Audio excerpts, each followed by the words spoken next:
Carlsbad pawn structure can occur in the Caro-Kann as well. And that's why I'm taking this game from the Olympiad, currently being held in Chennai, India. And the game is played by Wesley So, representing US, versus Melkumyan Hrant from Armenia. They played on board 2 in the 7th round of the tournament.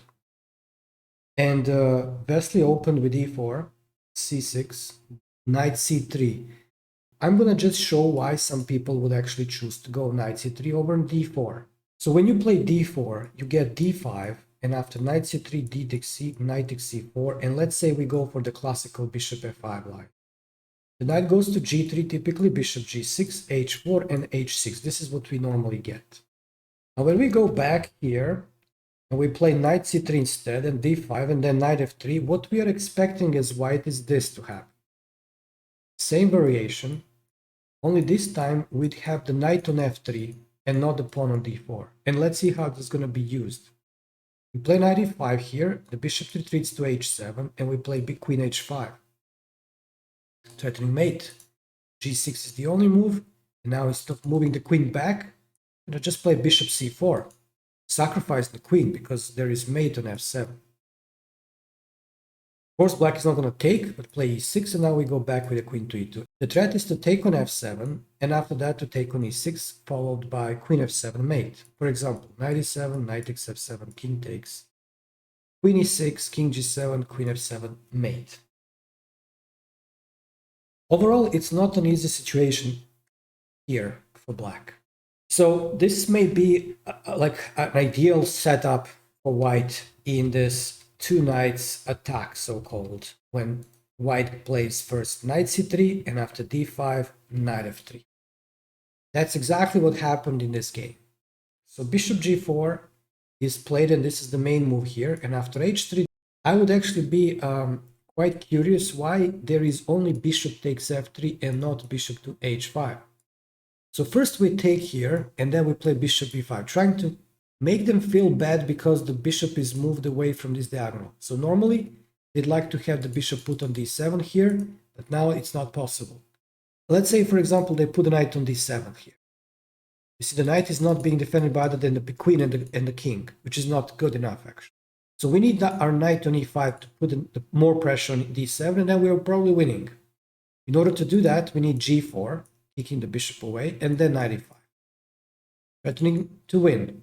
The only move is knight f6, and here not g5 because they have, for example, a6, and things are okay for black. Instead, we go knight e5, and now look at this threat. Knight f6, followed by bishop takes d7. You can again see how the knights are doing a great job, and it's not for nothing called two knights attack. Of course, that's in case of the knight being put on d7, but instead of that, they can play knight c6, in which case we again go for the same thing, g4, knight e5, and after rook c8 d4 with idea of h4 and provoking h6, in which case you can take on g6 and damage their pawn structure. White should be more comfortable in this situation. Therefore, they play bishop takes f3, queen takes f3, of course, e6 is played, and now bishop e2, a little bit rarely seen move. Typically, you can see pawn to d3 here, and just slowly building the white's position, g3, bishop g2, castles, and so on.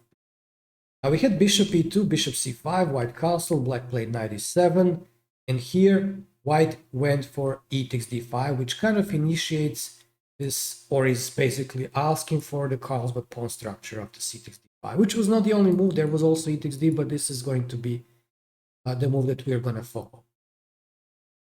Now white wants to push d4 and establish this formation that we know about. Typical Carlsbad. It's not yet there, but it's going to be after rook d1. Knight gf6 and d4. And now the bishop goes back to e7. We have the situation with the knight standing in front of our pawn. We have our bishop on e2, which is going to now move to d3. And we have a rook on d1. Now, all those three things that I marked, the bishop, rook, and the knight, are a little bit misplaced at the moment. Another line of the Caro-Kann, from which you can get into the Carlsbad exchange variation of the Caro-Kann. In that variation, you get the pawn on c3 much earlier. Your bishop is standing on d3, like from the start almost. And the rook is not going to go to d1. It's going to move to e1 in one move. So it looks like this is wrong for white, comparing with the typical Carlsbad you can get from the Caro-Kann. But if you recall well, there is also black's bishop standing somewhere here. Light square bishop still in the game, in the exchange variation of the Caro-Kann. And it's going to go here, exchanging for our light square bishop. That's one thing. So we're not going to be dominating the board with the light square bishop from d3. And I feel like I need to probably show you that line. So I'm going to go from the beginning. So d5, e takes d, c takes d, bishop d3, knight c6. We go c3, knight f6, and now we normally go with bishop f4. After which we get bishop g4, and just as I said before, the bishop is going to eventually go to h5 and get exchanged on g6 for our bishop on d3. It's basically playable for both sides. It's a very interesting line. Queen b3 is the main move here. But for us, it's important that the bishop gets in one move to d3, that this knight is going to d2, which is perfectly fine, and that the rook after white castles goes to e1 in one move. That was important for me to show you so that we can see that in this situation, it seems like we are a little bit misplaced with the knight, bishop, not there, but the bishop standing on e2, and the rook. Underlining that, we're going to be playing bishop d3 now. Before we move on, I'd like to show you that there is also something misplaced in black's camp. As we said, there is no light square bishop anymore on h5 that can come to g6 and get exchanged for the dominating bishop of white on d3 on the light squares. That's one thing. The second thing is they played with the bishop on c5, and after d4 they went back, so they kind of lost as well one move. And the third thing that is not to forget and not to underestimate is the fact that this knight is standing on d7 and not on c6. And that's a huge thing. We'll see actually in the game how black is going to address it. But for the time being, we can say that there are pluses and minuses, kind of balanced comparing with the position that we can get from the exchange variation of the Caro-Kann. Continuing the game with bishop d3, black castled, and bishop f4. On f4, it's preventing rook b8, which, as we know, black's plan is to go with minority attack on the queen side and establish some initiative there. With the bishop on f4, it's going to be a little bit more difficult for them to do that. Plus, since the knight's standing on d7, there is no bishop d6. The knight went back to b8 in order to come back to c6 to improve itself, but also to open for the bishop d6 to be played if there is a need for that. Maybe looks strange, but it's really much better to have the knight here. It's going to be supporting also this pawn break on b4 when the white's pawn is on c3 and so on. Completely understand you if you are actually thinking that's not a right thing to do. Knight e2, of course, moving these pieces to the king side, and this also serves well in order to push c3 and create this pawn chain. Let's play the move for black, knight c6, and we'll push c3 here. The knight is being restricted by the pawn on c3, but still better than on d7. We'll pause here and just discuss a little bit this structure. These directions are telling us where to play, but I'd like to underline that it's easier to move, for example, our rook to lift it to the third rank and swing over to the king side.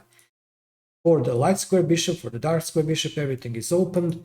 While for black, you can see that this pawn on e6 is blocking the rook from ever getting active on the king side. This is something that tells us we should go and play on the king side and attack there. So c3, rook e8. e5 is probably the idea behind this because they are going to be playing probably bishop f8, knight e7, and pawn to e5, creating a little bit different structure. We're going to be going off the Carlsbad in that case. But black is going to pay a price because they're going to be left with the isolated pawn after e5 and d takes e5. They're going to get more space and they're going to get things going to the center and centralize a little bit. So it makes sense, but also it bears a weakening of their pawn formation. Rook e1. So white, as you see, is actually improving everything that we were discussing before. The rook, the knight, and the bishop. Everything is now getting somewhere else. g6 by black. Since there is no typical light square bishop of black to be put on g6 square this way and neutralize white's bishop, g6 is coming as a substitution for that. Plus, when the knight comes to g3, which was exactly the move played in the game, now we can see the pawn is greatly restricting this knight from g3. But of course, there is a price paid for moving this pawn to g6 in view of weakening the dark squares. We got knight e7. Black is preparing something that's going to be actually seen after the move rook e3. Probably the idea is to put immediately the other rook to e1. Reasonable, but still the rook is a little bit less flexible on e3.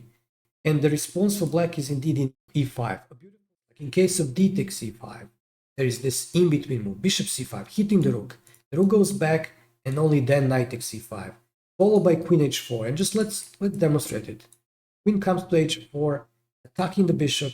The bishop takes just the other knight, is going to replace it, and then g5, g4, and the attack is going to be developing for black on the king side. It's expected that he takes, and he enters this, I would say, worse position. But this, what happened actually seems to be even worse than that. The move bishop h6 has been played by Wesley So, allowing a fork on e4. And I was stunned seeing this live. I was thinking, this cannot be true. I mean, that must be a mistake. But why is this allowed by Wesley So? Let's see. So in case of e4, I'm going to ask you to pause and try to find the move, although it's really difficult. I'm going to continue. And congratulations to those that actually found this move. But the right move to play here is rook takes e4. I was sure that this was a mistake. But let's see what really happens after d takes e4. There is one spot that is, of course, we're looking at their king's position. We'd like to get here with our queen. We need to play after d takes e4, bishop c4, but the queen is actually hanging. So we cannot do that. There is no time. We need to be faster. And after d takes e4, the fastest way to do something to the opponent's king is, of course, to think about checking it. Checking it with the queen takes f7, and after king takes f7, bishop c4, try to see how you deliver mate from that moment onwards. After each check, it's going to be only allowed to go to one spot. So let's see that. D takes c, queen takes f7, king takes f7, bishop c4. King f6 is the only move. Knight e4 forces the king to f5. g4 hitting the king again. King can only take the knight, and now it's easy. Rook e1. King can move only to f3, and now we have two ways to deliver mate, either rook e3 or bishop d5. The black actually couldn't really take it, and we had knight f8, and then this move rook f4, which you never do unless you're preparing to sacrifice again. This rook is out of play. What about f5? They're going to be completely closing its activity, unless there is a chance of breaking in to the opponent's king's position. And that's exactly what happened here. I'm not going to ask you because this is kind of forced. Since you put the rook on that bad spot, you're going to go and sacrifice something. G takes f, rook takes f5. Now queen d6 happened next. But let me ask you, what do you do in case of queen d7? We go bishop f8 first, and after bishop f8, we go queen g4. Checking, because now, in case of bishop g7, we go rook f8 and collect their queen. In case queen g7, we go rook g5, again taking their queen. In case of king h8, we go rook f8, queen d7, same thing. Queen d7 loses immediately, queen d6 was played, then queen g4 again, the knight went to g6, and here another sacrifice. You can pause the video and try to find it, stop the video and try to do it. I'm going to continue and show you what's the solution. Rook takes d5. Congratulations for those that actually found this move, because after queen takes d5, we get bishop g6. There is an interesting line. Of course, in case of h takes g6, we go queen g6 and mate on g7. In case they don't take, but move the king away, bishop takes rook, threatening mate on g7. They need to put the queen back to g8. And now we can take on c6. And if they capture on g4, we take, they take. And just look at this number of pawns that white is ahead of. So rook takes d5 was played, an excellent move. And after that, we had queen f6. Next move of white is stunningly interesting. It was g3. You sacrifice something and you are expected to deliver mate or just do something crushing, something aggressive, super aggressive, and then you play just g3. We're kind of creating mating net against the black's queen this way. And we'll see that soon. Bishop f8 played, rook f5, queen e7, bishop c4 check, creating this beautiful spot f7 for our rook, king h8, and then bishop g5. And here is the moment where black decided finally to resign. Problem is this queen. She cannot really go wherever she wants. She goes to g7, she gets lost this way. She goes to c7. What do we do here? Rook f7, attacking the queen. Now if the queen moves, or the attack is being blocked this way, bishop e7, then we have a beautiful checkmate. Rook takes h7, king takes h7, queen h5, king here, and just queen h6 mate. So they cannot put anything in front, and the queen on c7 is basically lost. If the queen goes to d6, at first I thought that bishop f6 is the right solution here, but rook f6 is much better. Again, the queen is in danger. wherever she goes, and she actually cannot really choose that much. Queen c7 most likely, in which case we still get in the same position as before, rook f7, and then all the same thing with rook takes h7 and queen h6 at the end. Mate, if the queen doesn't go to c7, but where can she actually go? Let's say to b8, rook g6, queen h4, and queen h6 mate. So that was the game. I think very interesting one from tactical perspective. Beautiful sacrifices, amazingly strange sacrifices, combination that leads to checkmate on the f3, walking the black's king all over the place. Then the second sacrifice, the third sacrifice here on d5, really amazing. Hope you enjoyed it, and in case you would like this video to be seen by a greater number of chess enthusiasts, hit the like button, or even better, leave a comment, and yeah, then see you in the next video.